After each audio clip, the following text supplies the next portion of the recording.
Hello everyone. आज की class में हम प्राचीन भारत के बारे में पढ़ेंगे। यानी कि आज की जो क्लास होने वाली है वो एंशियंट इंडिया के बारे में है। एंशियंट इंडिया, प्राचीन भारत।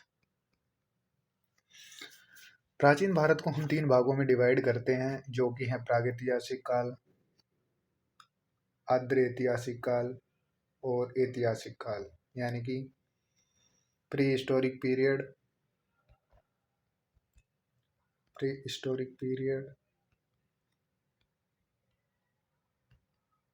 जिसको हम प्रागैतिहासिक काल भी कहते हैं।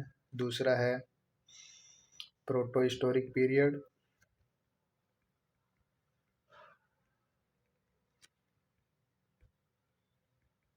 जिसको हम आद्य ऐतिहासिक काल कहते हैं। और जो थर्ड वन है वो है historic period. Historic period actual में जो प्री हिस्टोरिक पीरियड है उसको हम 2 भागों में डिवाइड करते हैं। एक है स्टोन एज, पाषाण काल।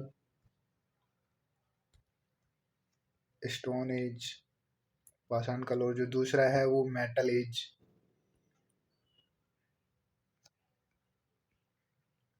धातु युग। और इसको हम कॉपर एज के नाम से भी जानते हैं।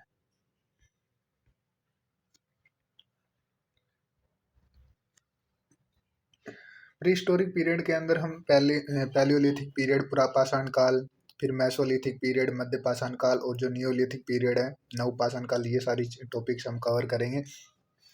इन सारे टॉपिक्स को कवर करने से पहले हम सोर्सेज ऑफ एंशियंट इंडिया के बारे में पढ़ लेते हैं। Sources of ancient India.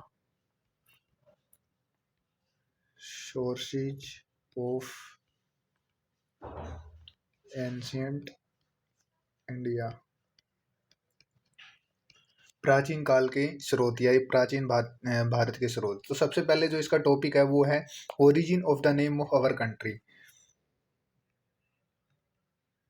Origin of the name of our country. हमारे देश के नाम की उत्पत्ति। इसके अंदर जो सबसे पहला नाम आता है, सबसे जो पुराना जो भारत का नाम है, oldest name is Aryavarta. Oldest name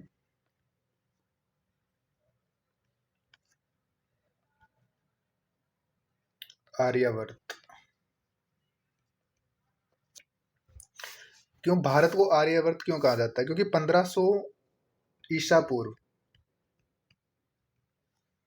Aryans हैं वो सेंट्रल एशिया से भारत के अंदर आए थे। Aryans comes from central Asia.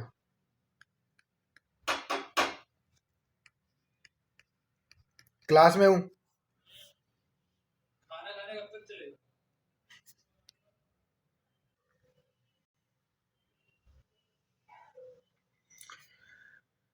Aryans हैं वो सेंट्रल एशिया से, यानी कि जो मध्य एशिया है वहां से आए थे 1500 ईसा पूर्व। तो वो वहां से आए तो हमारे जो देश है उसको आर्यवर्त का नाम उन्होंने दिया था। जो आर्यवर्त है वो इन्होंने कहाँ से कहाँ तक डिवाइड किया था, वो इन्होंने जो नॉर्थ है यानी कि उत्तर की तरफ कश्मीर,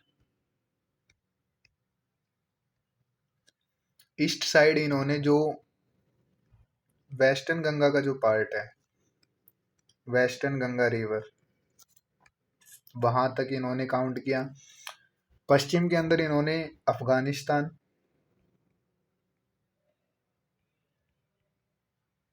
और दक्षिण के अंदर इन्होंने जो नॉर्थ राजस्थान का जो पार्ट है,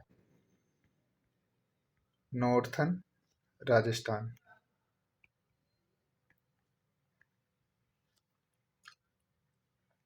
ये जो एरिया है इसको इन्होंने आर्यवर्त का नाम दिया था। और एक चीज और है, इसके अंदर जो नॉर्थ वेस्टर्न पार्ट है इसको सप्त संधव के नाम से भी जाना जाता है।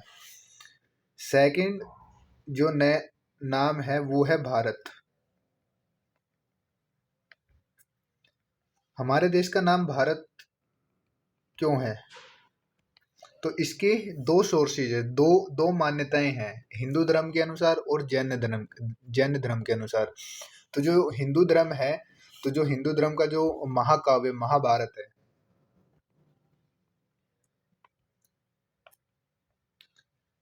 महाभारत, इसके अंदर राजा दुष्यंत और शकुंतला के जो पुत्र थे उनका नाम था सम्राट भरत। तो ऐसा कहा जाता है कि उनके नाम पे भारतवर्ष का नाम भारत रखा गया है। इस जो कंप्लीट जो भूभाग्य है इसका भारत नाम रखा गया है सम्राट भरत के नाम पे। जो दूसरी जो मान्यता है वो है जैन धर्म के अनुसार। तो जो जैन धर्म के जो प्रथम तीर्थकर हुए थे ऋषभ देव,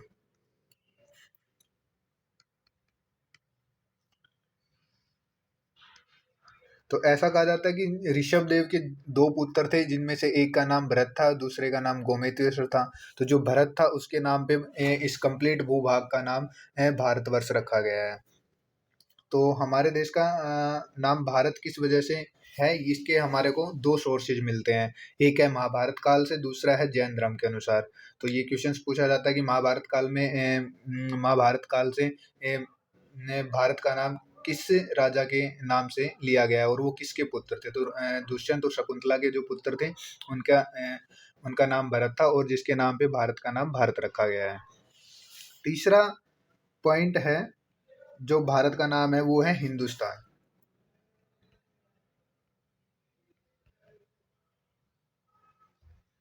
हिंदुस्तान, भारत का नाम हिंदुस्तान किसने रखा और क्यों रखा? तो जो भारत में जब प्रथम विदेशी आक्रमण हुआ था, first foreign invasion, first foreign invasion in India, तो भारत में जो प्रथम विदेशी आक्रमण हुआ था वो हुआ था 1518 बीसी, 1518 ईसा पूर्व। तो उस टाइम जो ईरान है, ईरान के जो राजा थे डेरियस प्रथम, डेरियस फर्स्ट, दारा प्रथम के नाम से भी जिनको जाना जाता है, वो उस टाइम ईरान के अंदर हकमानी वंश का राज्य चल रहा था और हकमानी वंश के जो राजा थे दारा प्रथम, उन्होंने भारत के ऊपर आक्रमण किया था। तो एक्चुअल में हुआ क्या था कि जो फारसी हैं वो सिंधु नदी के पास रहने के कारण हमें हिंदुस्तानी कहते हैं, क्योंकि जो फारसी लोग हैं वो सै को है बोलते हैं, यानी कि सिंधु को वो हिंदू नदी बोलते हैं। तो हम सिंधु नदी के पास रहते थे इसलिए उन्होंने हमें हिंदुस्तानी कहा। फोर्थ जो पार्ट है वो है इंडिया। भारत का नाम इंडिया कैसे हुआ? तो ये है जब सेकंड फॉरेन इन्वेजन हुआ था, सेकंड फॉरेन इन्वेजन,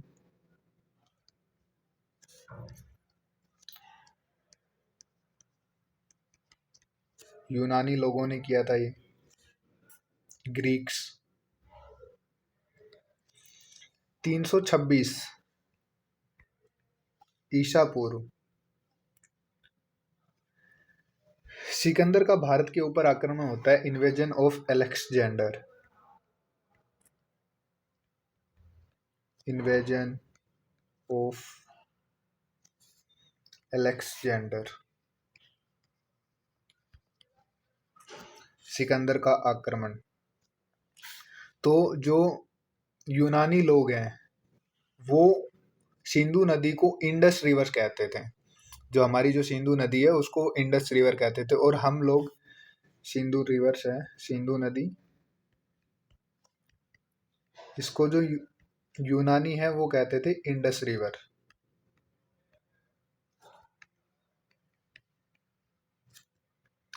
और इसी इंडस से हमारे देश का नाम इंडिया रखा गया है, और हम इंडिया के अंदर रहने वाले हैं तो हमें इंडियंस कहा जाता है।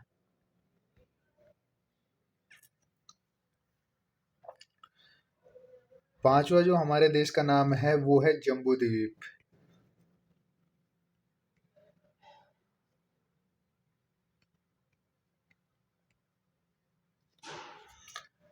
इसके जम्बू द्वीप के जो सोर्सेज हैं वो हैं अशोक के अभिलेख से इसका विवरण किया गया है, इंस्क्रिप्शंस ऑफ अशोका।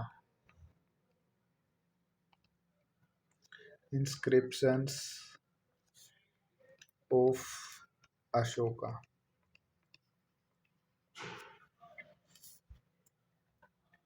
अशोक के अभिलेख। अभिलेख क्या होता है? जो लिपि यानी कि जो पत्थर, धातु, लकड़ी पर उकेरी गई लिपि को ही हम अभिलेख कहते हैं। जो अशोक के जो अभिलेख हैं वो सबसे पुराने अभिलेख हैं और जो कि ब्रह्म लिपि और खरोष्टी लिपि के अंदर लिखे गए हैं। इनको सबसे पहले 1837 में जेम्स प्रिंसिप ने पढ़ा था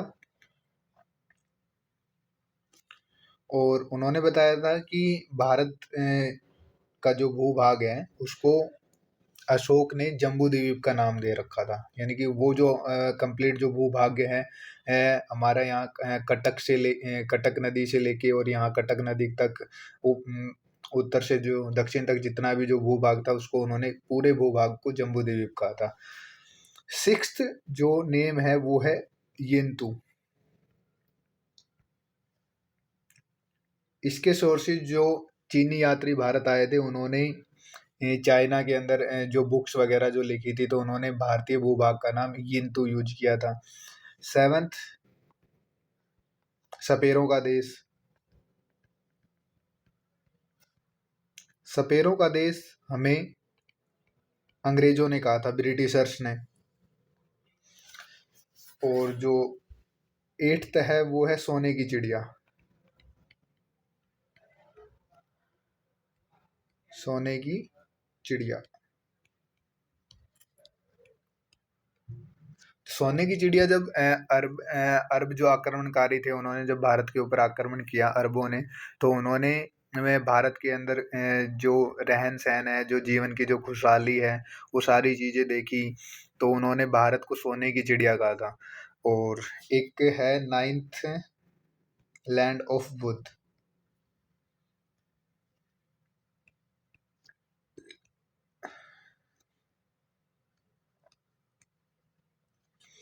तो ये सारे नाम है, ये हमारे भारत देश के नाम है जिनको काफ़ी बार क्वेश्चंस को पूछा जाता है एग्जाम्स के अंदर कि ये नाम कहाँ से लिया गया है और इसके पीछे रीजन्स क्या है। तो ये आज के टॉपिक्स हमने कवर किए हैं। कल हम जो पढ़ेंगे वो सोर्सेज ऑफ एंशिएंट पीरियड है, प्राचीन काल के स्रोत, जिसके अंदर हम साहित्यिक स्रोत और पुरातात्विक स्रोत हैं वो कवर करेंगे। तो आप सभी से एक चीज़ रिक्वेस्ट है कि आप वीडियोस को पूरी देखा करें और जो भी आपको जहाँ पे भी कमी नज़र आती है वो आप हमें कमेंट करके बताइए, हम उसको इम्प्रूवमेंट करने की कोशिश करेंगे। दूसरा, आपको कहीं पे भी कुछ डाउट होता है तो आप वो भी बताइए, हम उसको भी सोल्व करेंगे। बस आप लोगों से रिक्वेस्ट है कि आप रेगुलर हमारे साथ जुड़े रहिए और क्लासेज करते रहिए। और thank you so much everyone. आप क्लास देख रहे हो, जुड़े हुए हो हमारे साथ, हमारे जो परिवार का हिस्सा बन गए हो, तो हमारा भी एक नैतिक कर्तव्य बनता है कि हम आपको बीच में नहीं छोड़ेंगे और आपके जितने भी सिलेबस है वो कंप्लीट करवाऊंगा। बस आपसे फीडबैक ज़रूर चाहता हूँ मैं, तो आप फीडबैक ज़रूर दीजिए। Thank you everyone.